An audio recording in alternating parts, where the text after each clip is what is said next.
നമസ്കാരം. 2026 നിയമസഭാ തെരഞ്ഞെടുപ്പിന് മുൻപായി സ്ഥാനാർത്ഥിത്വത്തെ ചൊല്ലി ഉണ്ടായിരിക്കുന്ന വലിയ പൊട്ടിത്തെറിയിൽ CPM ഗംഭീരമായ ഒരു പൊട്ടിത്തെറിയിലേക്ക് നീങ്ങുന്നു എന്നുള്ളതാണ് മനസ്സിലാക്കാൻ കഴിയുന്നത്. ഇപ്പോൾ കണ്ണൂരിൽ തന്നെ ആ പൊട്ടിത്തെറി മറനീക്കി പുറത്തു വന്നിരിക്കുന്നു. പറഞ്ഞു വരുന്നത്, കണ്ണൂർ തളിപ്പറമ്പിൽ CPM സംസ്ഥാന സെക്രട്ടറിയായ MP ഗോവിന്ദന്റെ ഭാര്യ PK ശ്യാമളയെ സ്ഥാനാർത്ഥിയാക്കിയതിൽ പ്രതിഷേധിച്ചുകൊണ്ടാണ് കണ്ണൂർ മലപ്പട്ടത്തുള്ള തളിപ്പറമ്പിലെ കണ്ണൂരിലെ ജില്ലാ നേതാക്കളിൽ മുതിർന്ന നേതാവായ TK ഗോവിന്ദൻ തന്നെ ഇപ്പോൾ രംഗത്ത് വന്നിരിക്കുന്നത്. ശ്യാമളയ്ക്കെതിരെ TK ഗോവിന്ദൻ സ്വതന്ത്ര സ്ഥാനാർത്ഥിയായി മത്സരിക്കുന്നു എന്നുള്ള ഏറ്റവും പുതിയ വാർത്താവിശേഷമാണ് CPM-നെ ഞെട്ടിച്ചിരിക്കുന്നത്.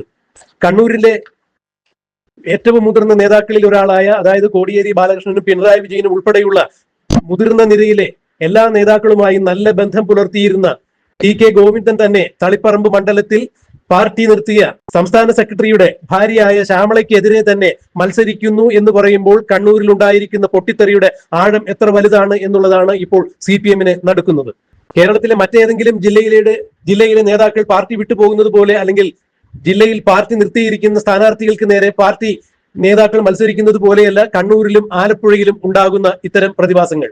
ആലപ്പുഴയിൽ G സുധാകരനാണ് പാർട്ടിക്ക് വെല്ലുവിളി ഉയർത്തിക്കൊണ്ട് പാർട്ടിയിൽ നിന്ന് പുറത്തുപോയി സ്വതന്ത്ര സ്ഥാനാർത്ഥിയായി മത്സരിക്കുന്നതെങ്കിൽ, 63 വർഷത്തെ പാർട്ടി ബന്ധം ഉപേക്ഷിച്ചാണ് സുധാകരൻ പുറത്തുപോയി പാർട്ടിക്കെതിരെ മത്സരിക്കുന്നതെങ്കിൽ, സ്വതന്ത്ര സ്ഥാനാർത്ഥിയായി ആലപ്പുഴയിൽ മത്സരിക്കുന്നതെങ്കിൽ, PK ശ്യാമളയെ ഒരു കാരണവശാലും തളിപ്പറമ്പിൽ നിർത്തി മത്സരിപ്പിക്കാൻ പാടില്ല എന്ന് കൃത്യമായി തന്നെ സ്ഥാനാർത്ഥി നിർണയ ചർച്ച നടക്കുമ്പോൾ തന്നെ തളിപ്പറമ്പിൽ മലപ്പട്ടത്തുള്ള TK ഗോവിന്ദൻ ഉൾപ്പെടെയുള്ള ജില്ലാ കമ്മിറ്റി അംഗങ്ങൾ സംസ്ഥാന നേതൃത്വത്തിന് മുന്നറിയിപ്പ് നൽകിയിട്ടുണ്ടായിരുന്നു.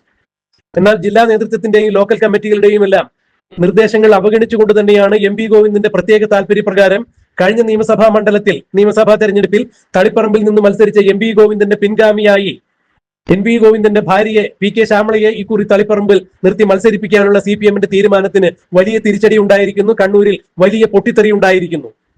3.0 ആവർത്തിച്ച് ഏത് വിധേനയും തുടർഭരണം നിലനിർത്താൻ ആഗ്രഹിക്കുന്ന പിണറായി വിജയനും CPM-നും ഇത് വലിയ തിരിച്ചടിയായിരിക്കുന്നു. AKG സെന്ററിന്റെ തലയിൽ തന്നെ തീയിട്ടുകൊണ്ടാണ് കണ്ണൂർ മലപ്പട്ടത്തെ മുതിർന്ന നേതാവായ TK ഗോവിന്ദൻ ഇത്തരത്തിൽ താൻ സ്വതന്ത്ര സ്ഥാനാർത്ഥിയായി തളിപ്പറമ്പിൽ മത്സരിക്കുന്നു എന്നുള്ള വിവരം പുറത്തുവിടുമ്പോൾ അക്ഷരാർത്ഥത്തിൽ തന്നെ CPM ഞെട്ടിത്തെറിച്ച് നിൽക്കുന്ന കാഴ്ചയാണ് കാണാൻ കഴിയുന്നത്.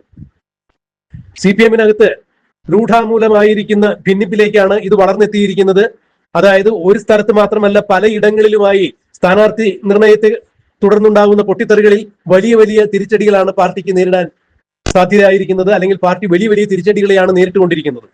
സ്ഥാനാർത്ഥി നിർണയം സംബന്ധിച്ച് ലോക്കൽ കമ്മിറ്റികളുടെയോ ഏരിയ കമ്മിറ്റികളുടെയോ ബ്രാഞ്ച് തലത്തിന്റെയോ ഒന്നും വികാരം ഉൾക്കൊള്ളാതെ സംസ്ഥാന നേതൃത്വം തോന്നിയ പടി ഇത്തരത്തിൽ തീരുമാനങ്ങൾ എടുത്താൽ ഒരു കാരണവശാലും ഇത് അനുവദിക്കുന്ന പ്രശ്നമില്ല എന്നാണ് കണ്ണൂർ തളിപ്പറമ്പ് മലപ്പട്ടം ഭാഗത്തെ മുതിർന്ന നേതാവായ TK ഗോവിന്ദൻ പാർട്ടിക്ക് മുന്നറിയിപ്പ് നൽകിയിരിക്കുന്നത്. നിലവിൽ കണ്ണൂർ ഹാൻഡ്ലൂം കോർപ്പറേഷൻ ചെയർമാനാണ് TK ഗോവിന്ദൻ. അതുപോലെ തന്നെ മുൻപ് പരിയാരം മെഡിക്കൽ കോളേജിന്റെ ചെയർമാനായിരുന്നു. കണ്ണൂരിലെ തന്നെ മുതിർന്ന നേതാക്കളിൽ എണ്ണം പറഞ്ഞ ഏറ്റവും സീനിയറായ നേതാക്കളിൽ ഒരാളാണ് TK ഗോവിന്ദൻ എന്നുള്ളത്. ഗോവിന്ദന്റെ ഈ തീരുമാനം പാർട്ടി അക്ഷരാർത്ഥത്തിൽ വെട്ടിലായിരിക്കുന്നു.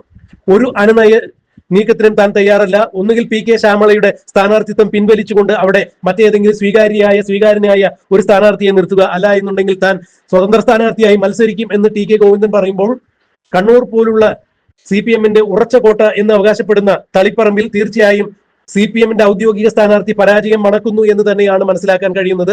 രാഷ്ട്രീയ നിരീക്ഷകർ ഇത് തന്നെയാണ് ചൂണ്ടിക്കാണിക്കുന്നത്. സംസ്ഥാന നേതൃത്വം ഇന്നലെ തന്നെ സ്ഥാനാർത്ഥികളെ പ്രഖ്യാപിച്ചിട്ടുണ്ടായിരുന്നു. ഇടതുപക്ഷത്തിന്റെ സ്ഥാനാർത്ഥികളെ എല്ലാവരെയും പ്രഖ്യാപിച്ചിരിക്കുന്നു എന്നുള്ള അവസ്ഥയിൽ ഇനിയും ഇതിനൊരു മാറ്റം ഉണ്ടാകാൻ സാധ്യതയില്ല എന്ന് CPM അടിവരയിട്ട് പറയുമ്പോൾ, MP ഗോവിന്ദന്റെ ഭാര്യ എന്നുള്ളത് മത്സരിക്കാൻ ഒരു അയോഗ്യതയായി കണക്കിലെടുക്കരുത് എന്നാണ് PK ശ്യാമള പറഞ്ഞത്. താൻ വനിതാ സംഘം മുതൽ തന്നെ, അല്ലെങ്കിൽ വനിതാ സംഘം മുതലുള്ള പാർട്ടിയുടെ എല്ലാ ഘടകങ്ങളിലും പ്രവർത്തിച്ചു വന്നിട്ടുള്ളതാണ്. SFI-യിൽ പ്രവർത്തിച്ചിട്ടുണ്ട്, DYFI-യിൽ പ്രവർത്തിച്ചിട്ടുണ്ട്, മഹിളാ സംഘത്തിൽ പ്രവർത്തിച്ചിട്ടുണ്ട്. ആന്തൂരിലും തളിപ്പറമ്പിലുമെല്ലാം താൻ മുനിസിപ്പാലിറ്റിയുടെ ചെയർപേഴ്സൺ സ്ഥാനത്തിരുന്നിട്ടുണ്ട്. അതുപോലെ താൻ പാർട്ടിയിൽ പടിപടിയായി ഉയർന്നു വന്നിട്ടുള്ള ഒരു പ്രവർത്തക തന്നെയാണ്. MP ഗോവിന്ദന്റെ ഭാര്യ എന്നുള്ളതിനാൽ മാത്രം തനിക്ക് മത്സരിക്കാനുള്ള അയോഗ്യത കൽപ്പിക്കുന്നത് മനസ്സിലാക്കാൻ കഴിയുന്നില്ല എന്നാണ് കഴിഞ്ഞ ദിവസം PK ശ്യാമളയും പറഞ്ഞത്. ഇതേ അഭിപ്രായം തന്നെ സ്ഥാനാർത്ഥി നിർണയത്തെ തുടർന്ന് PK ശ്യാമളയ്ക്കെതിരുണ്ടായ ആരോപണങ്ങളെ മറുപടി പറയുമ്പോൾ MP ഗോവിന്ദനും ഇത് തന്നെയാണ് പറഞ്ഞത്. MP ഗോവിന്ദന്റെ ഭാര്യയാവുന്നതിന് മുമ്പേ PK ശ്യാമള CPM-ന്റെ പ്രവർത്തകയായിരുന്നു. അതുകൊണ്ട് MP ഗോവിന്ദന്റെ ഭാര്യയാണ് എന്നതിനാൽ അവർക്ക് സ്ഥാനാർത്ഥിത്വം നിഷേധിക്കുന്നതിൽ കഥയില്ല എന്നാണ് MP ഗോവിന്ദനും തുറന്നടിച്ചത്. അതെന്ത് തന്നെയായാലും MP ഗോവിന്ദനെതിരെയും CPM-ന്റെ സംസ്ഥാന നേതൃത്വത്തിനെതിരെയും പിണറായി വിജയനെതിരെയും എല്ലാം ഇപ്പോൾ ശക്തമായ ഒരു അണി രൂപം കൊള്ളുന്നു. കണ്ണൂരിൽ CPM-ന്റെ ഈറ്റില്ലം എന്ന് വിശേഷിപ്പിക്കപ്പെടുന്ന തളിപ്പറമ്പിൽ തന്നെ പാർട്ടി സ്ഥാനാർത്ഥിക്ക് എതിരെയായി പാർട്ടിയിലെ തന്നെയുള്ള മുതിർന്ന നേതാവ് വിമത സ്ഥാനാർത്ഥിയായി, സ്വതന്ത്ര സ്ഥാനാർത്ഥിയായി മത്സരിക്കുമ്പോൾ അത് CPM-നെ സംബന്ധിച്ചിടത്തോളം ബാലികേറ മലയായി മാറുന്നു വിജയം എന്നുള്ളത്. തുടർഭരണം സ്വപ്നം കാണുന്ന CPM-ന് പിണറായി വിജയന് കനത്ത തിരിച്ചടി നൽകിക്കൊണ്ട് ബ്രാഞ്ച് കമ്മിറ്റിയുടെയും ഏരിയ കമ്മിറ്റിയുടെയും ലോക്കൽ കമ്മിറ്റിയുടെയും എല്ലാം തീരുമാനങ്ങളെ അവഗണിച്ചുകൊണ്ട് സംസ്ഥാന നേതൃത്വം തളിപ്പറമ്പിൽ PK ശ്യാമളയെ സ്ഥാനാർത്ഥിയാക്കാൻ എടുത്ത തീരുമാനം തിരുത്തിയില്ല എന്നുണ്ടെങ്കിൽ പാർട്ടിയെ കൊണ്ട് ഞങ്ങൾ തിരുത്തിക്കും, ഇല്ലെങ്കിൽ പാർട്ടിക്ക് ശക്തമായ തിരിച്ചടി നേരിടും എന്നുള്ള സന്ദേശം നൽകിക്കൊണ്ട് തന്നെയാണ് തളിപ്പറമ്പിൽ CPM-ന്റെ മുതിർന്ന നേതാവായ TK ഗോവിന്ദൻ തന്നെ സ്വതന്ത്ര സ്ഥാനാർത്ഥിയായി പാർട്ടി സ്ഥാനാർത്ഥിക്കെതിരെ മത്സരിക്കുന്നത് എന്നുള്ളത് CPM-നെ അക്ഷരാർത്ഥത്തിൽ വെട്ടിലാക്കിയിരിക്കുന്നു. കേരളത്തിലാകമാനം തന്നെ CPM-ൽ നിന്നും മുതിർന്ന നേതാക്കൾ ഇതുപോലെ കൊഴിഞ്ഞു പോവുകയോ അല്ലെങ്കിൽ CPM-നെതിരായി മത്സരിക്കുകയോ ചെയ്യുന്നൊരവസ്ഥ വരുമ്പോൾ അക്ഷരാർത്ഥത്തിൽ 2026 തെരഞ്ഞെടുപ്പിൽ LDF വെട്ടിലാകുന്ന കാഴ്ചയാണ് കാണാൻ കഴിയുന്നത്. തളിപ്പറമ്പിലെ നിർണായകമായ രാഷ്ട്രീയ നീക്കങ്ങളെ തുടർന്ന് UDF അവിടെ സ്ഥാനാർത്ഥിയെ പ്രഖ്യാപിക്കാതെ മാറി നിൽക്കുന്ന കാഴ്ചയാണ് കാണാൻ കഴിയുന്നത്. എന്തായാലും കേരളം മുഴുവൻ CPM നേതാക്കൾ ഇത്തരത്തിൽ വലിയ ഭീഷണിയുമായി CPM-നെതിരെ നീങ്ങുകയാണെങ്കിൽ തീർച്ചയായും ഓരോ മണ്ഡലങ്ങളിലും UDF സ്ഥാനാർത്ഥികളെ നിർത്താതെ തന്നെ വിജയിക്കുന്ന സാഹചര്യം ഉണ്ടാകും എന്ന് തന്നെയാണ് രാഷ്ട്രീയ നിരീക്ഷകരും ചൂണ്ടിക്കാണിക്കുന്നത്.